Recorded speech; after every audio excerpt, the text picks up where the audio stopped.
Okay, so that didn't work. Yeah, well, that was supposed to trigger, and it did not trigger. So, yay. John, how did you do all this stuff at the brick house? My goodness. All right, try it again. Should work.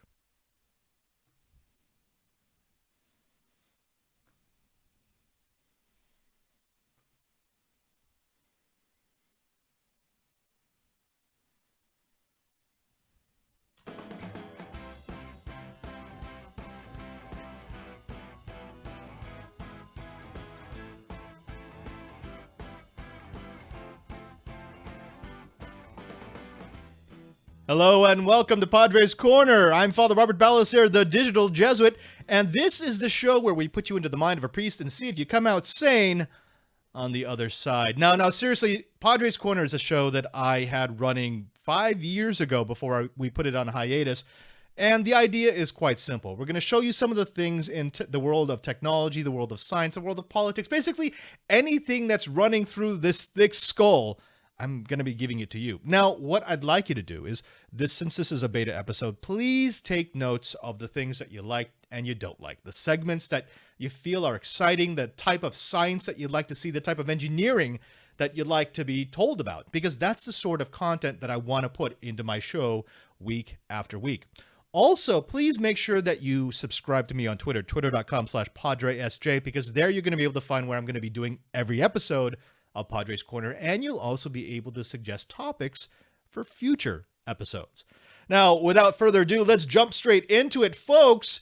Now, we know that right now in the world, and I'm going to try to avoid talking a bit too much about the crisis that the world is suffering, because we all know what's happening, and I'd like to talk about some of the other things. And the other things, unfortunately, are also leading to social isolation. Now, we've heard this term over and over. Make sure that you put yourself in a place where you're not going to be able to be infected by or infect other people.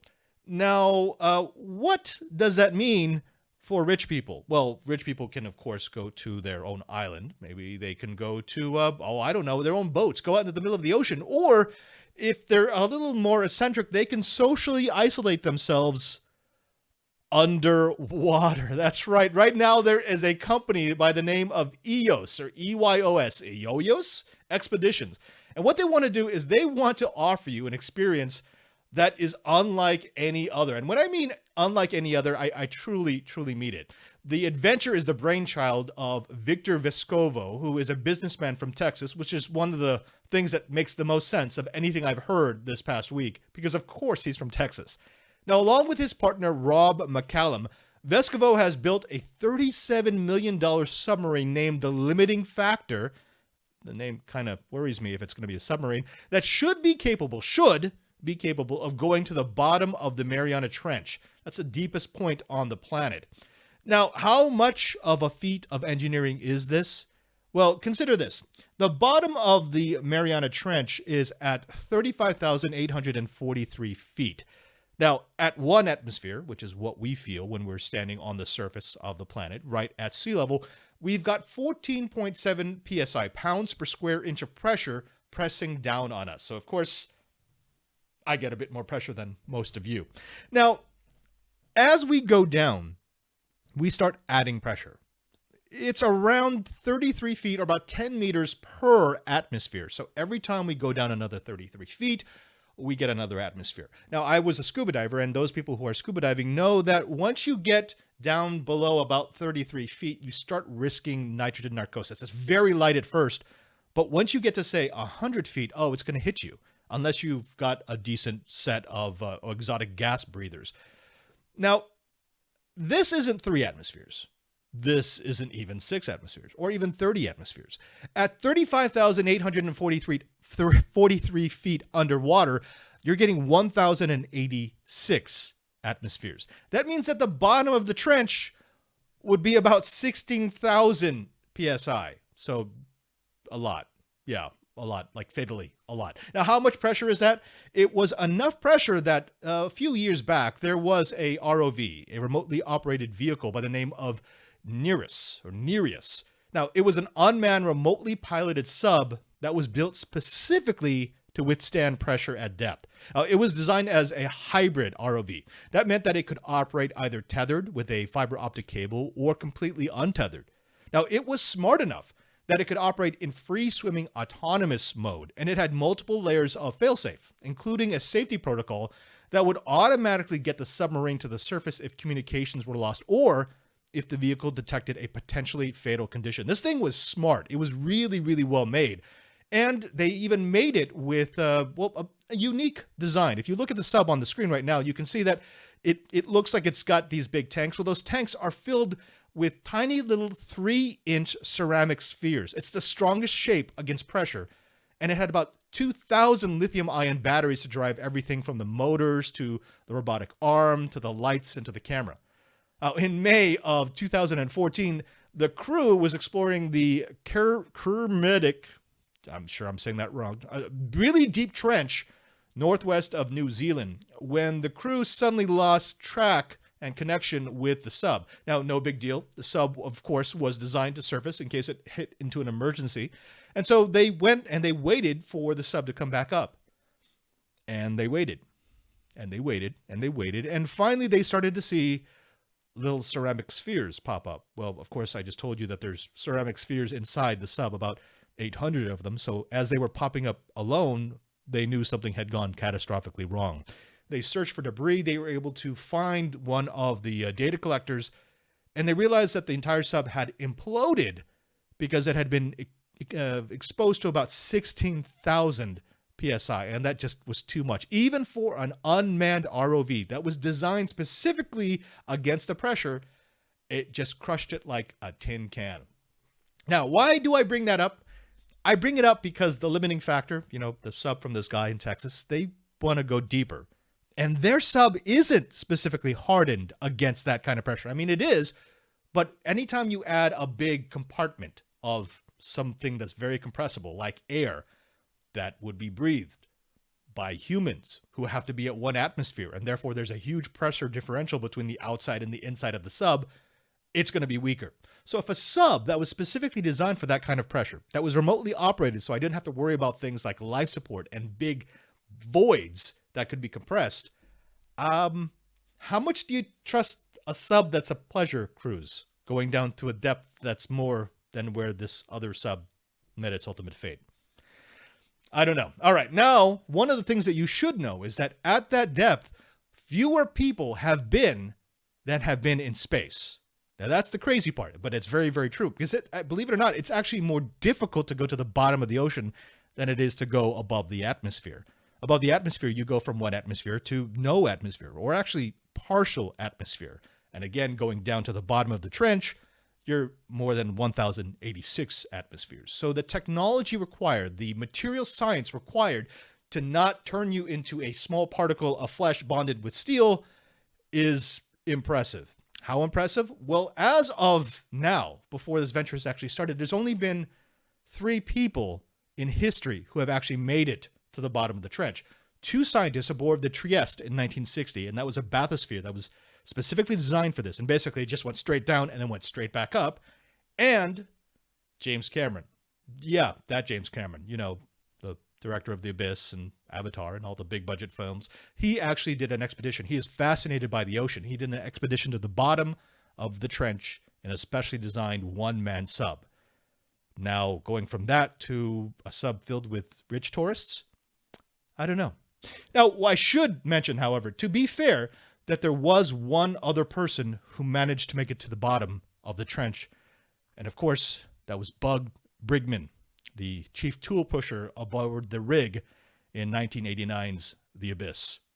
Now, if you're still game, you can go and drop by the EOS expedition site and put in your reservation for a trip. It will only cost you $750,000 per person for an 8-day trip that includes 3 dives and a total of about 10 hours on the bottom, or about 24 hours going up and down. So if you like dark places that you can only see through a tiny little porthole, if you've got $750,000 burning in your pocket, and if you just feel like you need to get away because this coronavirus stuff is too much, maybe you need to be aboard a sub. Now, rich people, if you do plan to do this, do me a favor and leave me in your will. Let's move on. Now let's get to some freaking engineering. This one is an oldie but a goodie. It's something that I really, really enjoy. Now, we all know that nuclear disasters like Chernobyl, like Fukushima, like 3 Mile Island are difficult to deal with, specifically because we can't really get a good look at things that get damaged. If it involves radioactive material, it basically becomes no man's land. And how do people fix things that are in no man's land? Well, in the past, we just kind of covered it up. That's what we did with 3 Mile Island. We just sort of said, we're not going in there anymore. That's what we did with Chernobyl. We dumped tons and tons and tons of sand and boron on top of it to try to keep it contained. And in Fukushima, they just keep pumping water through it.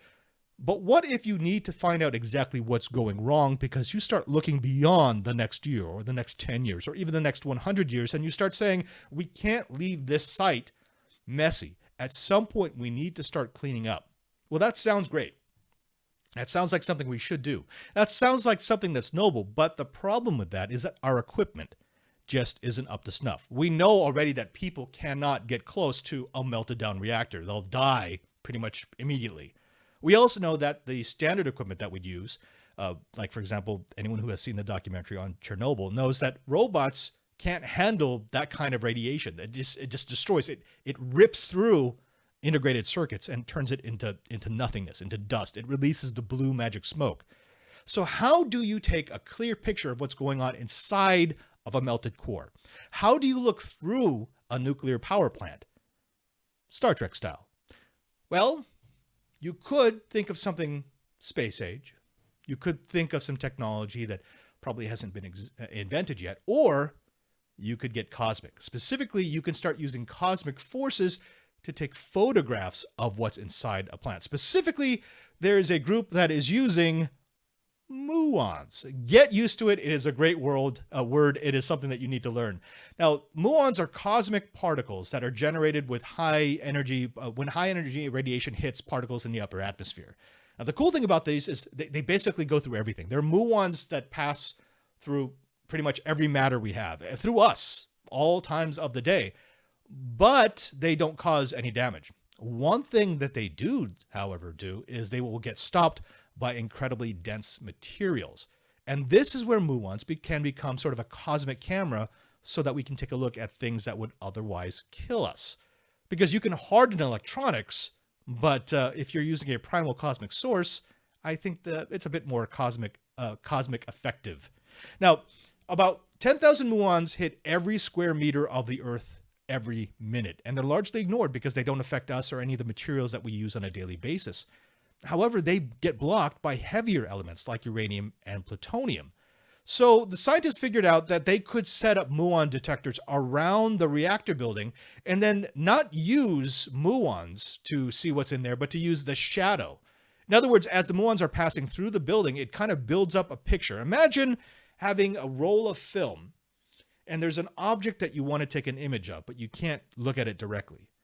What you could do is you could just set up the film behind it and bombard it so that everything except for that object gets exposed. Now, when you develop that film, what you're going to see is an outline of whatever was absorbing the light source. It's the same thing with the muon detector. Because the plutonium, because the uranium, because the heavy byproducts of fission will block muons, you'll get on the other side a pretty decent picture of where the highest density material is. And that's specifically what they did in Reactor 1. See, in Fukushima, they had a problem where they didn't know where the fuel went. They kind of figured it out because they had thrown in a couple of robots and they were able to see that the core seemed to be melted, but they couldn't see exactly where it had gone. Had it melted through the containment? Had it gone into the sub-basement? Was it pooling down there? So they used the muon detection, and what they were able to see is that, yes, indeed, Reactor 1 did suffer a partial to complete meltdown. Yes, the fuel had burnt down through the containment vessel, and yes, it was partially stiffened, hardened in FCM, fuel-containing masses underneath the containment near the water pool. Now, this isn't a magic bullet. This doesn't mean that, oh, now they can go fix it, but it does mean that they now have another tool for when they're dealing with a disaster. And it doesn't have to be a nuclear disaster. It can be any disaster where human eyes and human technology just can't get close enough to give us a good shot. Now, folks, that does it for the engineering. Normally at this point, I would probably bring in a big topic, a rant. Padre's rant was kind of epic, but I don't feel like ranting right now because there's so much going on. I feel like we should be spending our time elsewhere, doing something a bit more productive. Specifically, I would love if you all could come along with me and take a look at the tech. And this didn't work. But this is totally going to be edited in, so you're going to be thinking that it totally worked. Wow. Check it out.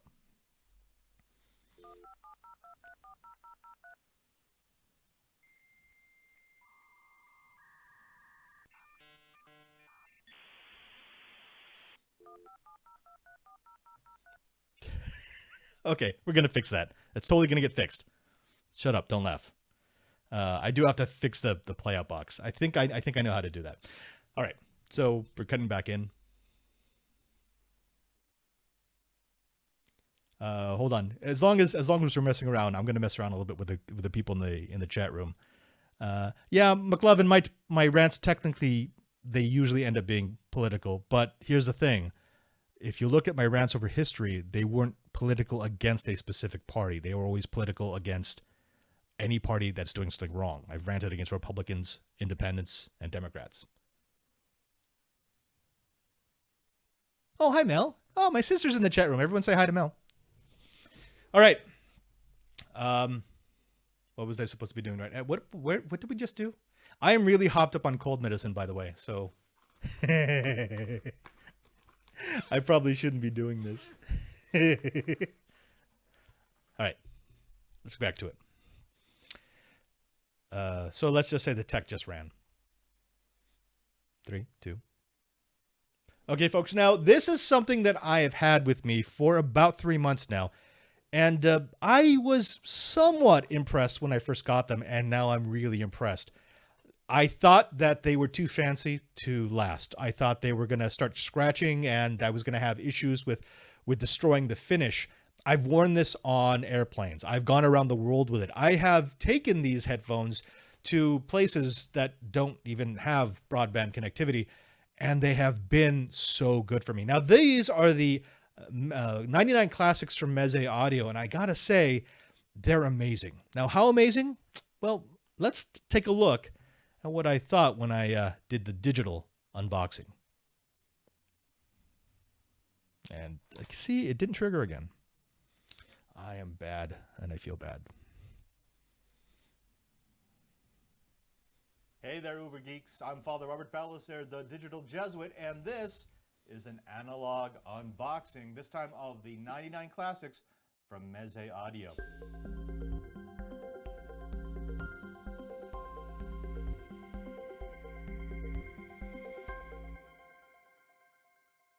Now, this was a special request. If you've watched any of my content, you know that I'm big on headphones. I love gaming headphones. I love comfortable headphones. I wear them all day because I do a lot of editing, but most of the headphones I've reviewed tend to be sort of the uber geek technocrat style of headphones. Lots of functions, lots of tech, lots of plastic.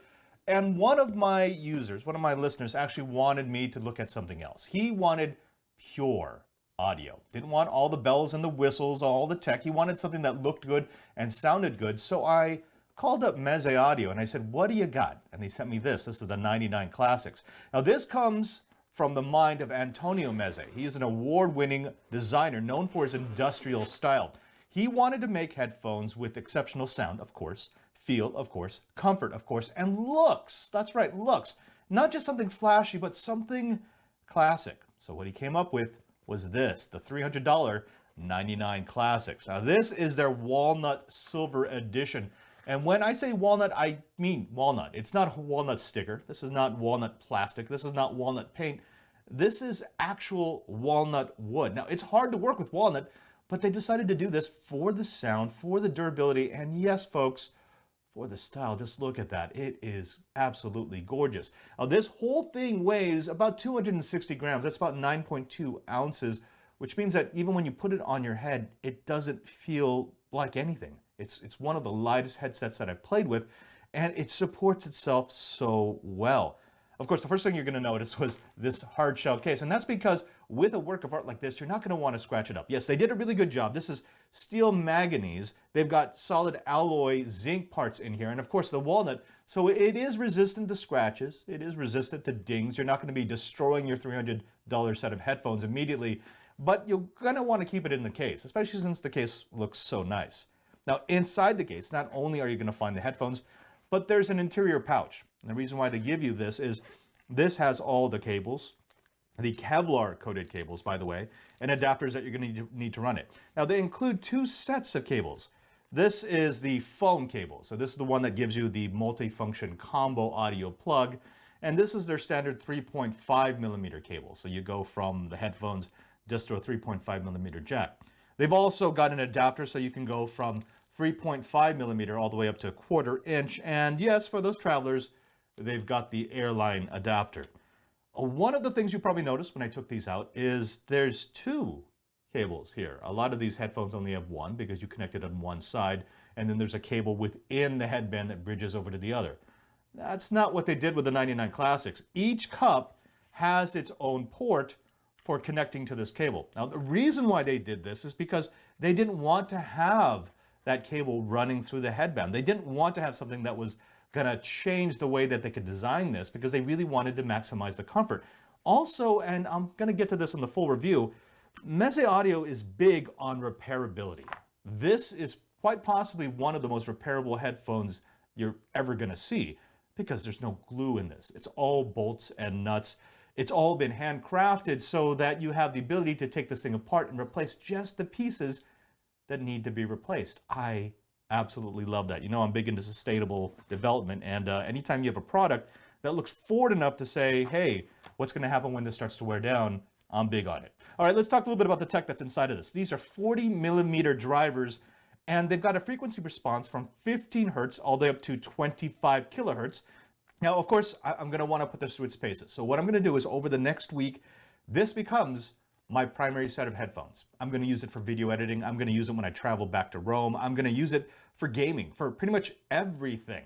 Now, I want to be able to give you a full impression when I do the full review. As far as first impressions goes from this unboxing, this is a pretty amazing headset. I can't wait to see how it sounds. I'll stay tabbed for the full review, because I'm going to be bringing you everything I find out about the 99 Classics from Meze Audio. Now, if you like this video, please give me a like, give me a thumbs up, or ring the bell to subscribe. Also, don't forget that you can find out more at my Twitter page at twitter.com/PadreSJ, and YouTube, youtube.com/DigitalJesuit. And I've got a website coming soon with all of my content, so stay tabbed. And until next time, I'm Father Robert Balaser, the Digital Jesuit, and remember, there's no Uber Geek without you. I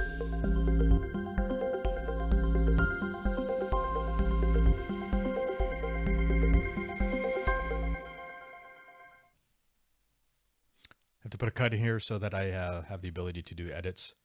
Jammerby, I got to talk to you about play in and play out machines, because there's got to be an easier way for me to, I mean, I know I don't have a $10,000 switcher here, but it would be nice to be able to do quality switches on time, like as an input changes. Maybe that's asking too much. I don't know. But that's why we're testing, because now I'm queued up. All right, let's get back to it. 3, 2. You know, one of the things that I thought I was not going to like about this is that they're closed back, so they tend to build up heat. But that hasn't been a problem. Now, it might be because I've tested this mostly during the winter, but I've also used it on airplanes. And on airplanes, they are notorious for just being too hot for me, especially around the ears. These are so comfortable. In fact, I might have to say that these are the most comfortable headphones I've ever used. They're even more comfortable than the Cocoon, the ones that are designed for sleeping, because they feel good on the head. They're even more comfortable than my gold standard right now, which are the HyperX headphones, the Cloud and the Alpha. Those things are amazing. I wear those all day, but there's something about this that just, it feels a little lighter. I don't know what it is. Maybe it's the band. Maybe it's the fact that it's got this nice elastic head rest thing. Maybe it's the way that they fashion the cups. It's not the most technologically advanced headset I have, but it's definitely the nicest looking, and it's got to be among the nicest sounding. I think the only one I have right now that sounds better than the 99 Classics is probably the HyperX Orbit. That's the planar drivers, which are incredible, and yet this will give it a run for its money at about the same price. Now, if you're looking for something that is going to have a gaming mic, that's going to have USB output, that's going to have all the bells and whistles, noise canceling microphones, etc., this is not the set for you. Yes, they've got a special cord if you want to use this with your phone. Yes, it does have a microphone, but that's an afterthought. This is really designed for the people who want something that looks nice and sounds good. It's pure sound. It's not everything jammed together so you've got one headphone. Now, I've got other headphones for when I'm editing. I've got headphones for when I'm gaming. But when I just want to listen to music, when I want to jam out, when I'm running down the halls of the Vatican and people are staring at me because I've got my head bobbing, I'm normally wearing these. I've got a full review coming up in a future episode of Padres Corner, and also look for it on Hands on Tech on Twit TV.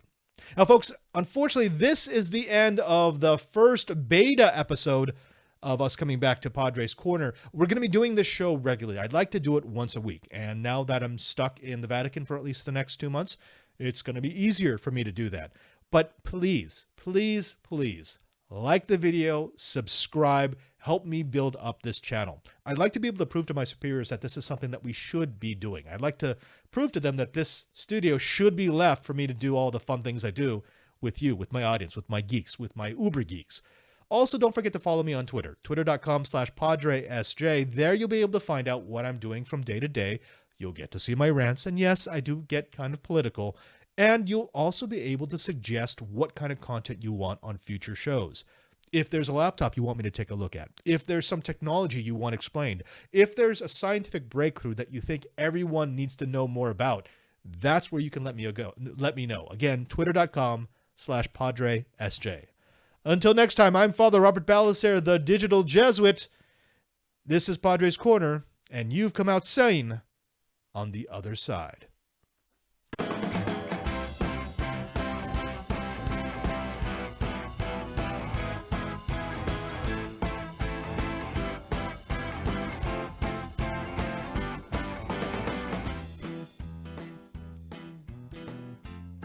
Okay, not too bad, not too bad. We can do that. Okay, so for me, the big thing, the thing I miss the most is, when I was running on the TriCaster, what you could do is you could set up the show. So you had your list of, let me stop the recording. You could set up your list of sources. So you had, say, 5 media files, and every time you switched to it, it would automatically advance to the next media file when it finished, but it would also, when the media file was done, it would switch over to the preview input, which was nice because it meant that you sort of pressed it once and then it would come back to you, and when you see yourself fading back up, it was time to go. This has to be done manually. Jammer B, we got to talk, man. Oh my. Uh-oh. Are there mad people in the chat room? Guys, this is just a fun show. Seriously. Tim, I will tell you something about Jesus. He's cool, man. He's like totes my goats. Like, hells to the yeah. Is that cool? We don't have to be mad. And you know what? I get upset. I get disappointed, but I don't really get mad. I can let it go pretty quickly. I don't like injustice. Like right now, I've got a scammer. I'm keeping a scammer occupied because I have a particular soft spot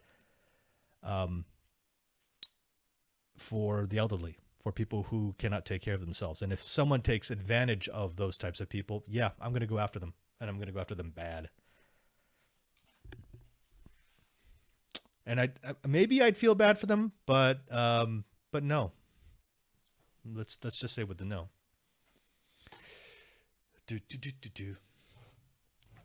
Tim, here's the thing about talking about Jesus. I get this a lot, and please, I welcome everybody.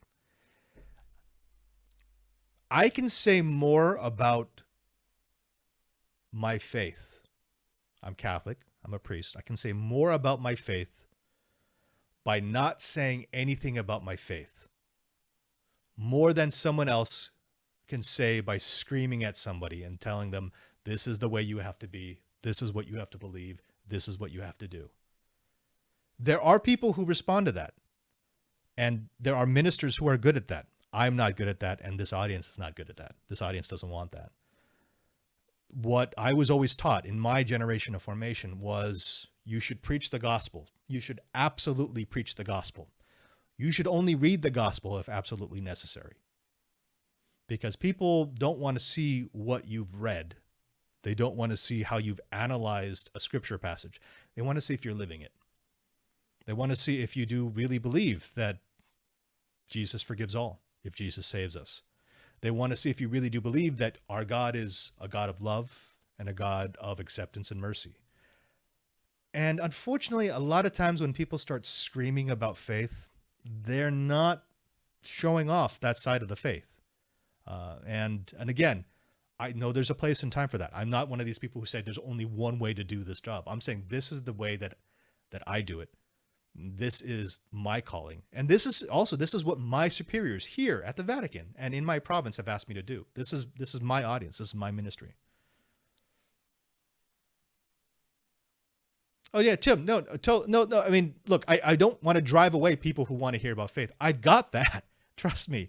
That's my day job. That's 95% of my time here. If you've seen a video that has Pope Francis or Father General or the Jesuits in it in the last month, I probably had a hand in it. But when it comes to something like this, Padre's Corner is really, it's where I get to express everything that I am. One of the unique things about the Society of Jesus, about Jesuits, is almost all of us were drawn to the fact that the Society of Jesus has the motto, finding God in all things. We believe you can use everything. God welcomes everything. We've got lawyers, we've got doctors, we've got engineers, we've got scientists, we've got writers, we've got people like me who are just kind of geeks and makers. And we believe that all of those talents can be used. So it's not, oh, sure, lawyers can join, but then they can't ever do law again. It's like, no, of course not. If we've got someone who's good at law, we're going to use that talent. If we have someone who's an artist, of course we're going to ask them to express their art. If we've got someone who's good at technology, who's good at science, who understands, who likes explaining it to other people, then we would be wasting a resource if we didn't use it. And so that's why I do this. That's my thing. And I got Aunt Pruitt in the chat room. It's good to see you, Aunt. Yeah, Aunt's awesome. If you haven't checked out Twit recently, check out the new crew. They've got some new hosts who are exceptional at their job, who are funny, who bring fresh and entertaining ways of looking at technology. You know, one of the things that we see in the podcast industry is it's very easy to stagnate, especially since we do so much content. I mean, think about this. In the podcast industry, we do more content than most professional networks. At Twit, we're making content every single week. And, you know, it's hours of content every single week versus a real studio that might maybe make 14, 15 show series. So it's good to get new blood in and out. It adds elements to your content. It adds options to the kind of content that you can make. And I'm seeing so much of that with Ant. I love the stuff that he's doing. I've been watching, if you haven't watched Ant Pruitt's series on Photoshop and Premiere, watch it. If you're thinking about doing any content creation, that should be required watching because it will give you so many basic tips, things that you don't know that you're going to need yet. But when you start actually producing, you're going to say, oh, God, yeah, Ant taught me how to do this. It's awesome. Seriously, go watch it. Yeah. Oh, hi, Catherine. Yes, Father Roderick was here last year. We have a nice picture just outside. Unfortunately, he had to run. He was supposed to come back, but then we had the coronavirus. So, yeah. Oh, by the way, all my tweeps and my peeps in the United States, please stay safe because it's been pretty bad over here. We've been mostly spared in Rome because it's a lot up north, but I've got brothers up north. I've got fellow priests who have passed away up north. My ministry at Aviano Air Base is dead up north, and I can no longer get in touch with anybody. And that scares me. That scares me a lot. And I don't know what's going on, but I know it's bad. I've seen the video. I've heard the reports. I've seen the written reports that are coming back, which are way worse than what you're getting in the media. I mean, if anything, what you're getting in the United States is really censored. It's really scrubbed down. And so I'm looking at what we have here, and then I'm looking at what's exploding in the United States. That's not going to be good. Yeah. Seriously, prayers to all of you. I'm lucky, and I know I'm lucky. We're on this campus. Yeah, there's 100+ Jesuits on this campus, but we were able to quarantine it off, and it's been more than 2 weeks, so we should be good. Unless people start coming into the campus who are infected, we're okay here. So like right now, I've got like a cold or a flu or something, but I know that's all it is because I've been healthy for 2 weeks, and there's nothing in or out of this building. Yeah, McLovin, the response time, it makes all the difference. And what you see in Italy, I think it was worse in the United States. The response time was worse in the United States. How do you go? There are people saying, oh, well, it just started 2 weeks ago. How do you go from 0 to 100,000 cases in 2 weeks, and we've only tested about 2% of the population? That's not right. Yeah, it could be allergies too. Stefan Q. So yeah, and I mean, it's not a game. That's real. That's not a political game for me. I'm worried about my parents because they haven't been self-quarantining well. I'm worried about my sister and my brother in the Bay Area. I've got brothers who are Jesuit brothers who are infected in the United States. One in New York and one in Washington D.C. I mean, it's not theoretical for us. This is actually happening to people we care about. Yeah, SF is getting hit hard.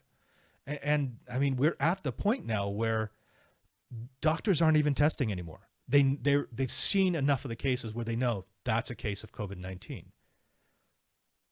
How messed up is that? So it doesn't even get listed as a positive case. It just goes directly into treatment. Yeah, McLovin. Yeah, a lot of us have reason to fear because I am immunocompromised. I know a lot of people who are immunocompromised for any reason. Maybe you're diabetic, maybe you're overweight. That puts you at a higher risk. We had a person here just down the street, 29 years old, passed away, died because of COVID. And it was one of these things where he was diagnosed literally 3 days before he died. Yeah. And Ian, yeah, see, this is the thing. I don't want to be the person who scares people, but right now there's been so little reaction. You almost feel like you have to. It's like, yeah, okay, I'm using scare tactics, but that's because you're totally not afraid. What was that? There's a story about a group of students who in Florida who met, not the spring break people. Those are automatically stupid people, but there was a group of students who met specifically to mock the quarantine. And it was like a MAGA rally. And it ended up half of them came down with COVID because someone came with the coronavirus and shared it with everybody else. Just don't do that. It's, again, for most of us, and in fact, there's probably some people in this audience watching right now who you already got it. This virus has been around for a while, and it probably felt like a bad flu for a couple of weeks and then it went away. So congratulations, that's awesome. But the problem is not that you'll get sick. If you're watching this, there's a good chance that you're going to recover. The problem is that you'll get sick and then you're going to spread it to somebody who will not recover. And I don't know anybody who wants to live with that. I mean, I am not going to go anywhere near my parents till I know I am clean. Because do you want to live with that on your conscience? Heck no. Yeah, Colorado, it was at CES 2020. Guaranteed it was at CES. So the con crud this year was particularly bad. And in fact, I came back from CES and I had something, and I don't want to say it was coronavirus, but it put me on my back, unlike any other flu I've ever had. Yeah. But you know what? Enough coronavirus, folks. That's all we hear these days, and I know it's trying. That's why I could have there were two great stories about advancements that were made in coronavirus testing, but I don't want to do that.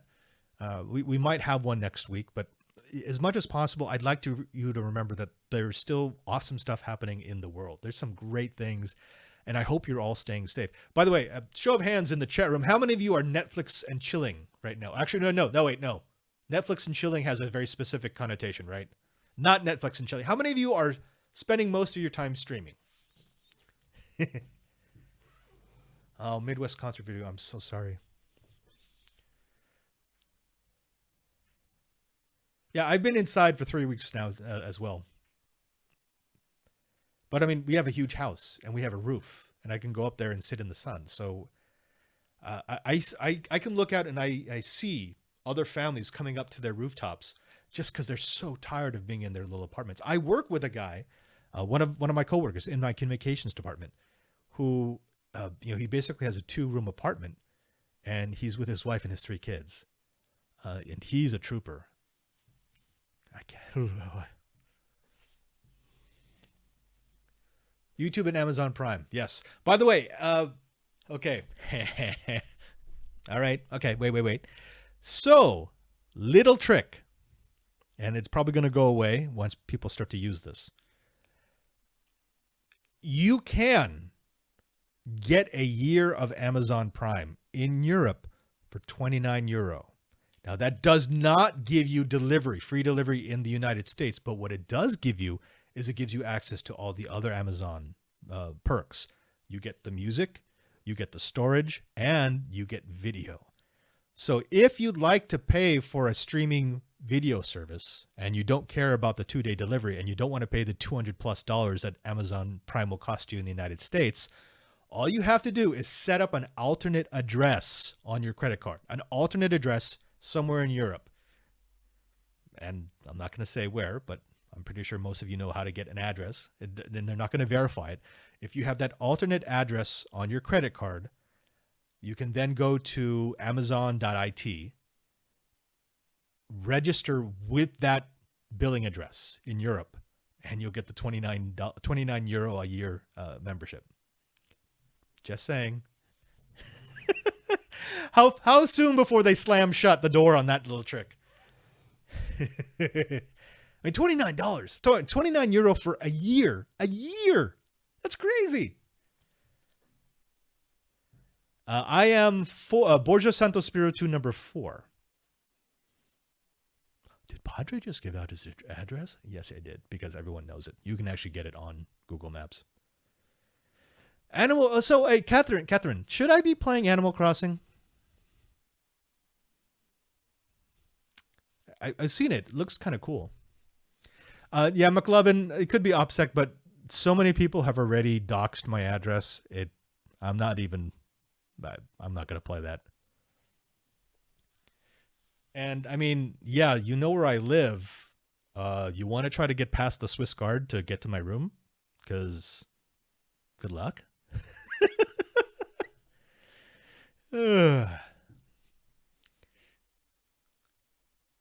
Star Trek I just rewatched TNG, and here's the thing: it's been so long. There were some episodes I actually forgot. That was wonderful.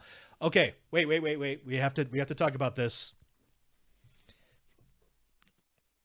Star Trek Picard. Tell me, like it, don't like it. It's not really a Trek series. Go.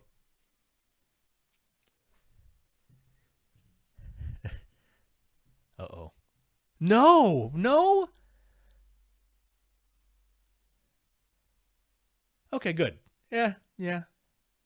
Yes, Lime, I'm with you. The ending of the last episode from season 1, it did make me. I actually cried. I really did cry. My sister loves it. Yeah, you go, Melly. Aunt Pruitt just said, "What is Star Trek?" All that stuff I said about Aunt Pruitt, I take it back. You should not watch him. You should shun him. No, McLovin. No, not gonna. No spoilers. No spoilers. Totally no spoilers. But right now, if you live in the United States, CBS Interactive has given 1 month of free pass to All Access. So go claim it right now. There's a code. Go onto Twitter and look for Patrick Stewart's account, because he actually gave a code. I think it was just Picard or Picard gift or something like that. And if you put that code, it will give you 1 month free, and then you can binge on Star Trek Picard. So I won't explain the plot because I don't want to give spoilers, but I will say this. I don't have hate for Discovery. I really don't. I actually enjoyed the series. There were some things that I thought, okay, I could do without, but it was enjoyable. So I'm not a hater like that. What I liked about what they've done with Picard is basically, it's basically what they could have done with shows like Voyager. You can, make it really plot driven. You can go crazy with the continuity. You can not reset every single episode, and people will like it. Now, I will say I wish there were more episodes. If they could have had twice as many episodes, and it would still have felt a little bit rushed. It felt like 10 episodes was a lot to jam in there just to sort of kick off the universe. It was kind of like a reminder, oh, by the way, guys, this is what the Star Trek universe is like. But the acting by Stewart was incredible. The characterization for Raffi and Rios, oh my goodness. Two of my favorite characters now in the entire Star Trek universe. And it's that kind of thing where you say, of course there's people like this. Of course there would be people like this. All the way in the future, yeah, there's going to be neurotic people. There's going to be people who couldn't deal with it, who had breakdowns. That was wonderful.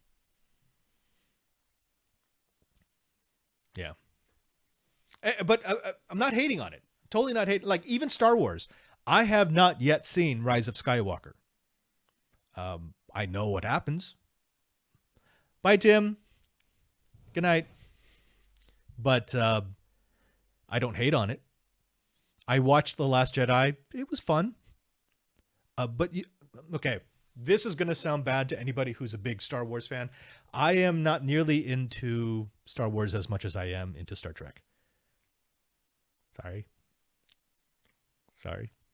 And I will say this. I love The Expanse. I love The Expanse. The books are fantastic. The series is impeccable.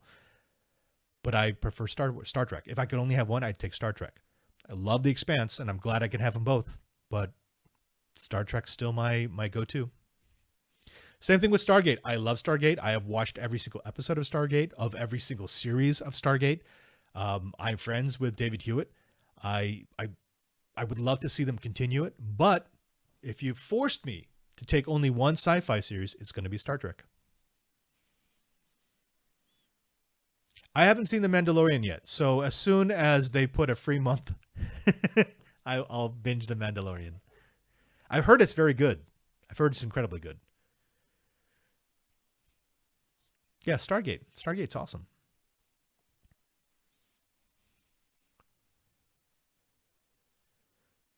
Catherine and Wallace is saying, hold up. You're waiting to say something about it until after you see it? Yeah, I'm old school. Did I see the VR Stargate that you posted? McLovin, I did. That thing looks pretty sweet, man. I like that. Yeah, Catherine, no. There's not a question about me watching The Mandalorian. Here's the thing. I prefer to do it legally. And right now there is no legal way to do it in Italy. Yeah, it's really that stupid. If they come out with a box set, I can actually buy the box set because I haven't done anything for a month and a half, and therefore my regular €50 a month stipend is still there. Yeah, Phil, Stargate Universe. That was I'm disappointed because that show was getting very good. I think what killed it wasn't that they couldn't have done something with it. I think they realized they were never going to make the budget back. It was just too expensive of a show, and it started to really show why it was so expensive. The sets were so much better than had ever been done in the Stargate universe. The ensemble cast that they had, it was top notch. As much as I love Anderson and everyone else from the original Stargate shows, Stargate Universe was something different. I enjoyed it. I very much enjoyed it. Midwest Concert Video wants to know if I have any advice about a Plex server. He has his running on an old i5 laptop, and it topped out at 4 HD streams. Yep, it would. because you're transcoding. Yes, if you're plexing, you're transcoding. And an old i5 laptop is probably not going to have the memory to let you keep doing that. I am a big fan of Synology arrays just because, yes, you can take old hardware and turn it into a Plex server, but it's going to pull more power. It's going to take more maintenance. And I just, I'd rather spend my money than my time, even though I don't have much of either. A Synology definitely would help because if you get a decent Synology, it has a built-in transcoding processor. So it's actually got a DSP that does that, which is nice. Yeah. McLovin, Universe could have been a great heir to ST.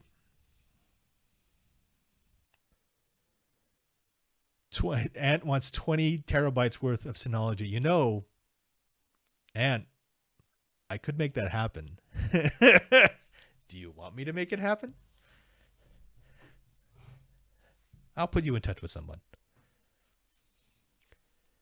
Ryan, you worked on a film with David Tennant. That is awesome. I've always wanted to work with him. Okay, whoa. Let's switch sci-fi a little bit. Who is your doctor? And you will be judged, and there is a right answer. Let's hear it. Hit me. Good. We got a Tom Baker. Nothing wrong with that. Tennant. Good. Strange. Oh, Anthony. Baker. 2 Bakers. Seuss. Okay. Wow. I wasn't aware I had to turn on the smartass filter. Love y'all. Davidson. Okay, nice. Good. It's Matt Smith. Thank you. Finally, we got some Matt Smith in there. 2 Matt Smiths. Tom Baker. Yeah. Oh, we've got a John. Nice, Oren. Matt Smith. Thank you. Oh, well, McLovin, John Hurt was special. Yeah. And it was it the last role he did before he died? I think it might have been the last. My sister says Dr. McSteamy because she knows no Doctor Who, and everyone should now boo my sister, please. Mel. If I told you who your Dr. Yoga was, you'd know. Eccleston. Okay. Catherine, thank you very much. I was hoping someone would say that because he gets a lot of hate. But if it wasn't for Eccleston, we wouldn't have the new series. We wouldn't. So his one season has made everything after it possible. BBC was not going to bring it back. But he did a good enough job where they said, all right, there's something here. Ernest, a 3D printer for a beginner. Okay, here's the thing. You can get an inexpensive 3D printer, something from, say, Monoprice, for about $200. And that is great to learn on. It is going to take a long time to calibrate. It will never give you like super precise prints, but it's great to start on. Or you can spend $600 now and get a Prusa i3. And that thing is amazing. And that is a printer that you will use from now to 5 years from now. And I only say this out of personal experience because I liked my Monoprices. My Monoprices worked fine. But when I got the Prusa, I said, oh my gosh, why have I been messing around with these $200 and $300 basic printers when I could get something that is so much better, not just a little bit better, so much better.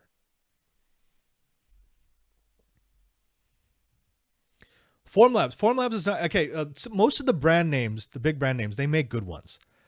Matter Hackers is pretty decent. Formlabs is pretty decent. What I like about Prusa is he single-handedly, Joseph Prusa, basically kick-started the 3D printing industry. Everyone copied his designs because he open sourced them. And I want to support people like that. In fact, right now, he has changed over from manufacturing of his printers to manufacturing of personal protective equipment for COVID responders. And he's not a billionaire, but he's doing it because he thinks it's important. Oh, my brother's in the chat room now. Hey, Ryan. My brother and my sister are both locked in California. Say hi. How do I spell that? Prusa. Prusa. Exactly. He's total fuss.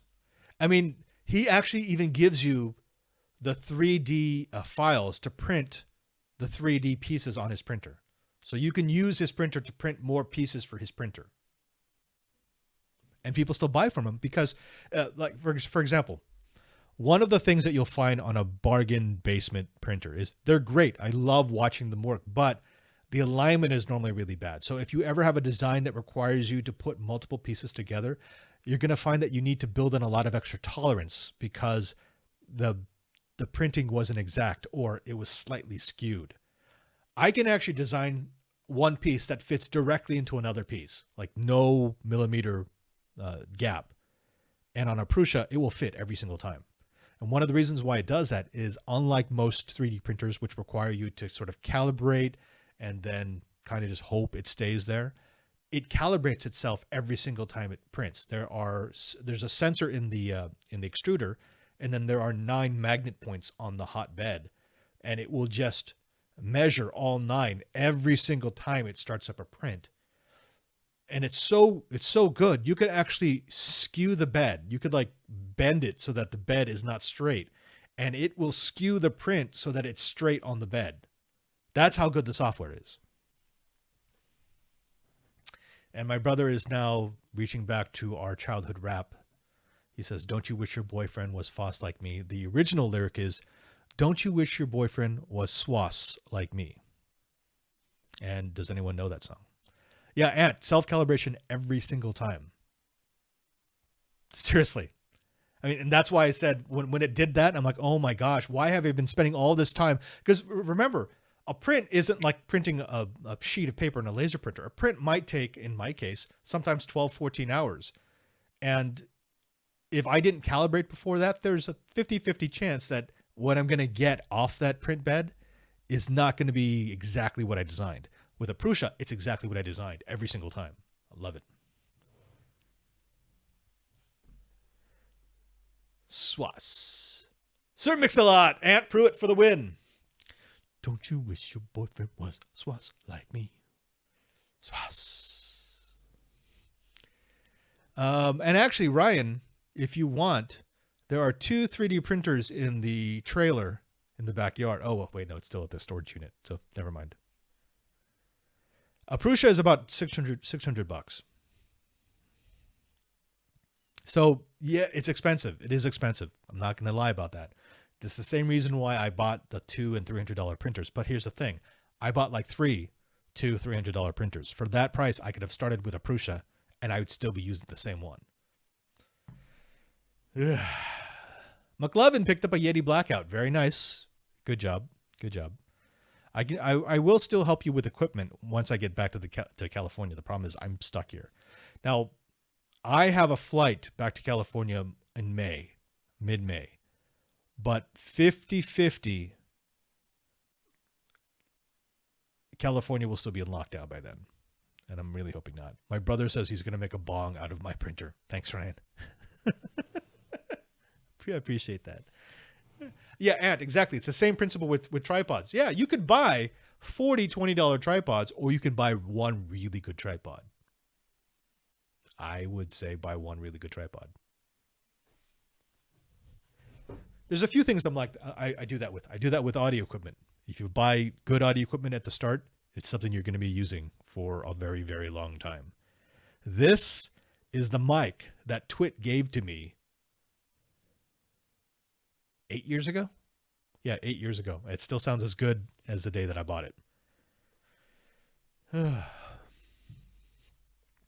Since I'm stuck here, do I plan on playing on my MC server more? I would love to play on my MC server more.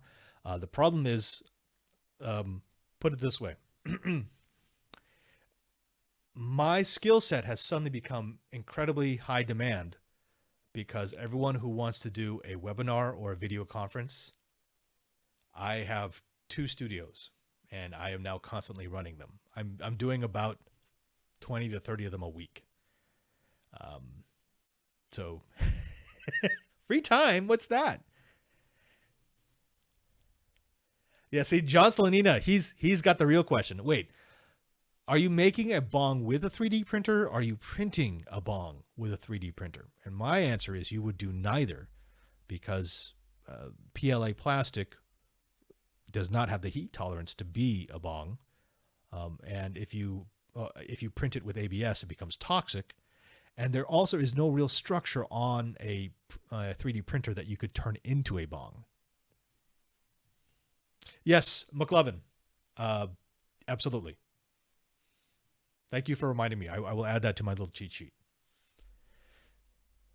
Yeah, do not make a bong out of anything that's going to release toxic fumes. I mean, if you have to do that, don't kill the brain. An avocado, you can use an avocado. I've seen people do that. Don't do an avocado and a toilet paper roll. The toilet paper roll will combust, and now you're inhaling bad things. I am video outreach for the entire Vatican. Not the entire Vatican, my section of the Vatican. The Vatican's a big place. And I'm responsible for my part. Yeah, Jemmer, my brother, my sister, Jemmer B is in here. Aunt's in here. It's like a big party. One of the things that happens tonight is we lose our daylight savings comes at a different time than the United States. So ours is happening in an hour. Yeah, in about an hour, we're going to lose an hour, which means it's going to be awesome because I have a 6 o'clock appointment to do another video.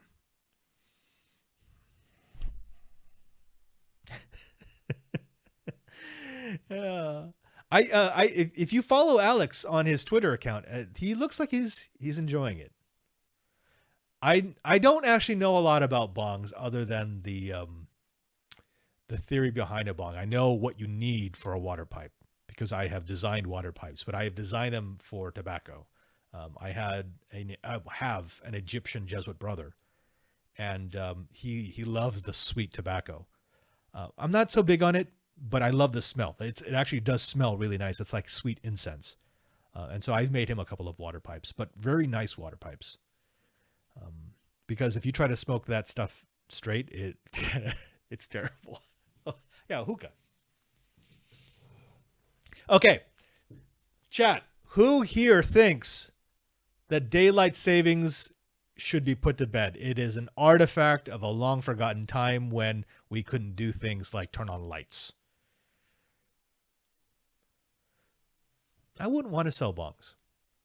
Bongs are too expensive. And I like having I like actually using the stuff that I would sell.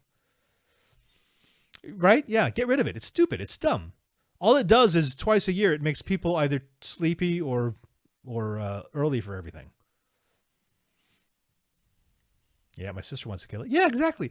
And here's the thing. Everybody I know says, yeah, this is stupid, kill it. But we never do. Why? It would seem like this would be one of those bipartisan things. Yeah, just eliminate it. And if you get enough countries eliminating daylight savings, we just don't do it anymore. No one would do it. Oh, Ant. I know. Hey, Ant, there's another company I can put you in touch with. Chili. They're the ones who make the chili pads and the chili pillows. That does help with sleep. Seriously, the best sleep I've ever had was on one of their pads because I sleep hot, so it sucks the heat away from the bed. It's so nice. Scott, I'm not sure if there's actually data to prove that traffic accidents go up during daylight savings. That might actually be one of those anecdotal things, but I'm sure I could find out.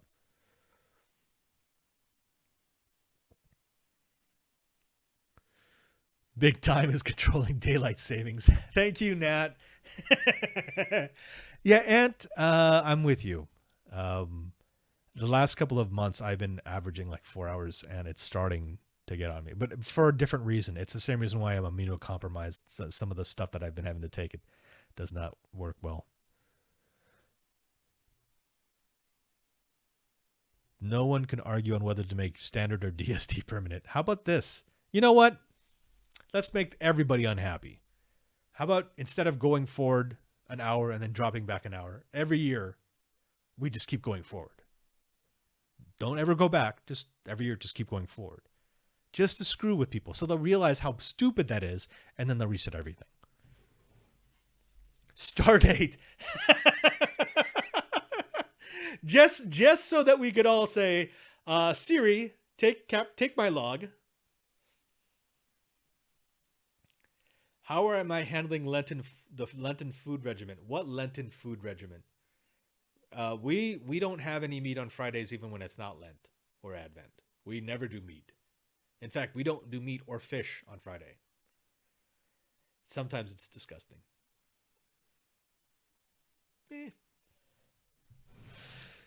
Oh. In a 24-hour world, Michael Walsh says, in a 24-hour world, daylight savings doesn't make sense, but we don't kill it because it's too back burner for it to be dealt with. This is true. I think everyone wants to get rid of it, but then everyone goes, oh, yeah, that's right. If we did this, then we'd have to fix this and we'd have to fix that, and these won't work. It's inertia. We're at inertia. It's kind of the same reason why, for the longest time, financial companies were not fixing their fundamentally broken PCI DSS, the standards for credit card transactions. They were comically bad. They were almost, you knew that they were stealing, that people were stealing from the system. But the financial companies were like, well, as long as the theft is below X level, we can handle it. And it finally took it, though. Remember the hacks at Target and Home Depot? It finally took that before they said, okay, now it's too much. Now the pain is too much. We got to fix it. It's still not fixed, but at least it's a little bit better. Hi, Saul. Here's to why to... Okay, my sister says, this is what my sister wrote, and then I'm going to translate it for you. Sale says, hi, Robbie. He's to why to comment. He might need a little nudge. Here's what I think it actually means. Saul says, hi, Robbie. He's too high to comment. He might need a little nudge.